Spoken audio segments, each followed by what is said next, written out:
Hello, this is part of my cornfield. I just want to kind of talk about what my research mainly consists of. It mainly consists of three parts. First, it consists of doing a paper on the Environmental Quality Incentives Program and how it worked out here on Hopi. The second thing is putting together a best practices manual that will allow me to incorporate what we do in terms of conservation and how we're able to grow crops like this in a semi-arid region in the Southwest. And the last thing I wanted to do was most important to me is I wanted to put together an illustrated guidebook, Hopi Farmers and Children's Guidebook, that would show some of our traditional techniques so that the father or the uncle could show the kids how things are done or how things will look as they progress as they're planting in crops.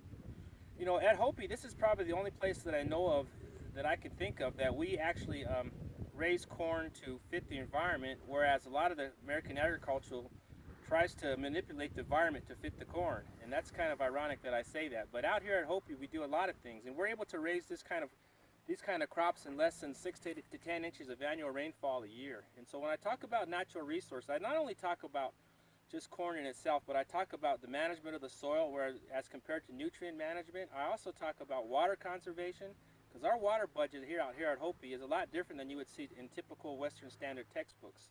Everything that we do around here revolves around one principle, and that's soil moisture.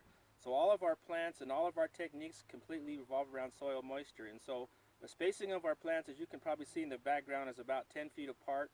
You know, we plant in clumps where we put about 8 to 10 kernels in the soil, and we thin out to 6 to 7 after they get to a certain height.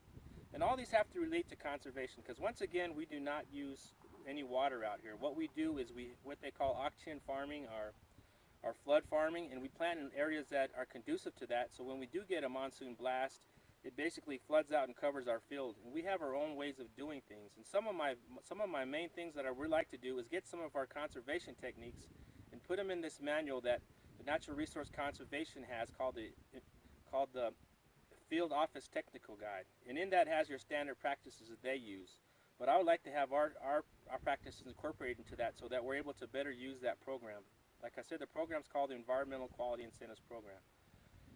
And so, this is my cornfield, and like I said, this is kind of an off year, but then again, you know, this is who we are. And what this shows us is that how resilient we are. And, you know, everybody says, well, where's the science behind this? Well, the science is proven because I'm here. You know, we have over 1,000 years of doing the same type of things. When I look at pictures as far back as 1890, and I compare them to the ones that I've taken, it's pretty much the same practice. The only thing that really hasn't changed that much is the processes. Sometimes we use a modified planter, and sometimes we use a different type of blade than you would see, like a moldboard plow, to cultivate our fields. That only takes about 2 inches off the soil.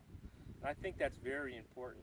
You know, like I said, the processes have changed, but why we do this, the principles have not changed for over 1,000 years.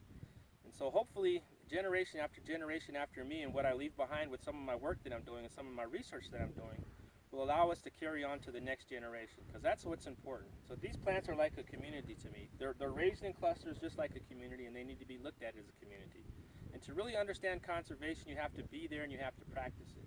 There's a lot of great people out there writing a lot of good scientific journals, but unfortunately, those don't help the communities like I'm from. We need to get down to the basics of what we do, and that is to preserve the environment and to continue to be stewards of the land. Thank you.